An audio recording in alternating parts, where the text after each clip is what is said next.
Local art agencies can take on many shapes, many forms, depending on the community that they're in. I think they are a mirror to the community and they should reflect what the community needs.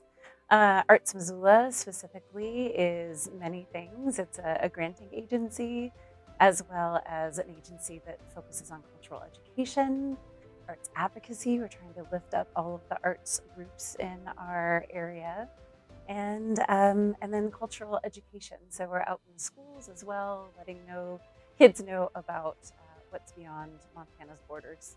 I see how the arts in Missoula impact our community in a multitude of ways. We host this New Year's Eve celebration. It's called Missoula on Main, and we hosted the Drum Brothers, and they did a rhythm circle, and there were 40 to 50 people in this circle in our beautiful new library that was just built overlooking, the mountains and the river. And on New Year's Eve, this day when we're meant to be together, to contemplate, to celebrate.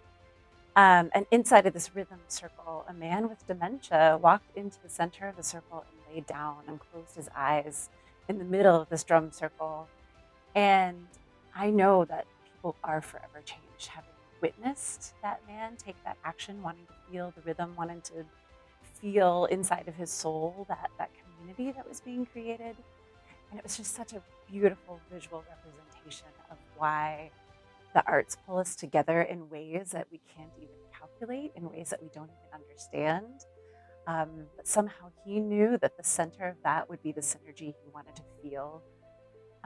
So we see the impacts everywhere. Missoula is a very culturally rich and artistically rich community. And you see people attending, football and baseball events, and you also see them at arts and culture events, and with smiles and hugs and happiness. So it's very exciting to be a part of that kind of a culture that does have such a. Arts Missoula has worked with Americans for the Arts for many years. We've been a part of the economic prosperity surveys, I think, since the very first one. And we're actually in the middle of that cycle currently. We're now getting to work on this postcard project with this annual membership campaign where we get to highlight a local artist as well as help elevate Arts Missoula's work in the community.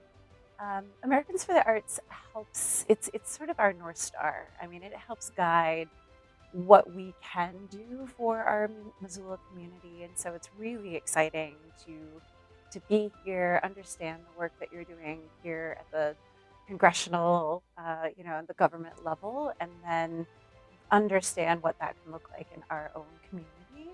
So it's just an incredible place for resources, for us to understand how we can advocate and how we can make an impact on our local community. So it's really, it's providing a roadmap for us, which is very exciting. And since you mentioned the Start Project, Mm-hmm. how do you know April? And how did you get connected with her? Mm-hmm.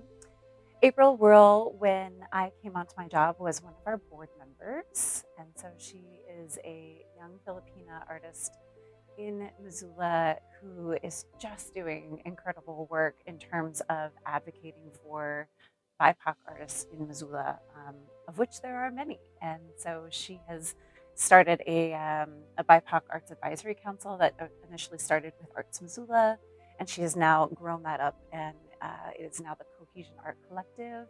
And so she continues to do advocacy work of her own in Missoula. And so Arts Missoula was the original connecting point between us. That's wonderful. And how does her work represent the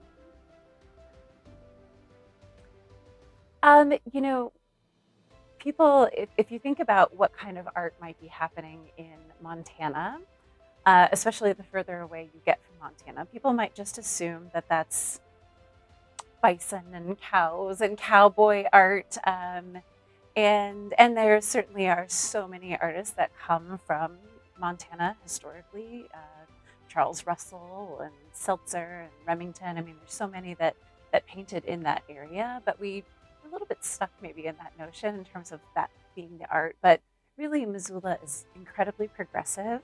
And there are a lot of artists that are doing contemporary work that is very meaningful, talking about sharing stories of different diasporas of people.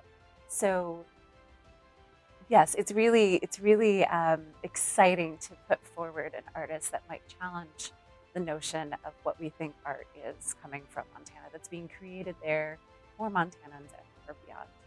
Being here in DC, I hope to connect with the officials on sort of the national level, but then also for Montana. Ultimately, my job is to advocate for the arts in Montana. And so, meeting with elected officials sort of on their turf, I think will bring us a little bit closer to how they're making decisions that impact Montana specifically.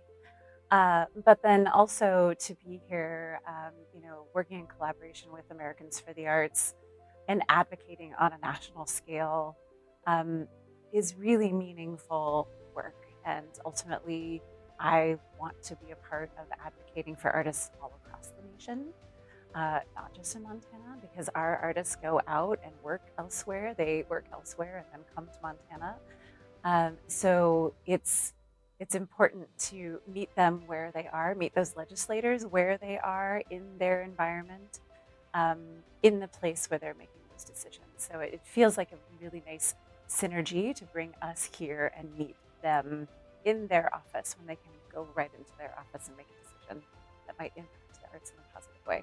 Anyone who wants to be involved in the arts only needs to search their soul and find out what matters to them. At the end of the day, when you are hanging out with your grandkids, you're going to watch them dance or sing or show you a piece of artwork that they've created or maybe a skit that they've come up with their friends. Well, those kids grow up and they continue to have those interests and they continue to find love and passion and understanding of themselves and understanding of other cultures through the arts. It's so much embedded in our lives. We don't even realize actually how many things around us were created or designed by artists, even things that we use on a daily basis. So I think anyone wanting to be involved in advocacy only need to open their eyes and look around the world and see what is being introduced and used in their lives to realize that they too can be a part of an advocacy movement. And how important, the lifting up all voices actually is. It doesn't, I don't think that arts advocacy requires being an artist yourself, although I would challenge that and say that most people are creative. I would maybe even say all people are creative in some form or fashion. I used to watch my mom, fix things with duct tape, and that was an incredible amount of creativity. But all people are creative, truly. And to be an advocate, you don't have to, be selling that work or performing professionally, or you just have to understand that you too are creative and how important that piece is inside you, and want to help elevate others too. Equitable advocacy means digging deeper, you know, listening more, opening your eyes more, understanding how cultures produce different kinds of stories. They look and sound different, feel different, and just to have an open mind. I just learned about, the specific hats that they wear in Pakistan, and it has this onion dome in the front of it, and that is meant to symbolize having an open mind. And I've just been thinking about that hat so much recently and realizing that it is about having an open mind. And then it's equitable, right? If we're keeping our eyes, we're not just sort of gravitating to the things that we know, but being open and willing to understand things that we don't know and finding the beauty in that, then that's equitable advocacy. And then taking the action is the advocacy part.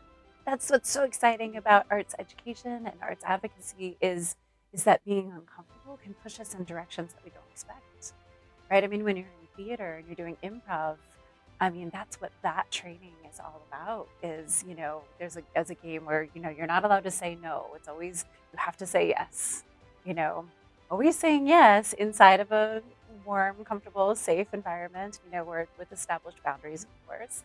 When we're saying yes and working off of each other, yes, you're going to get into an uncomfortable position, but what you find is it leads you to something new. So, equitable advocacy, get uncomfortable, but it's okay.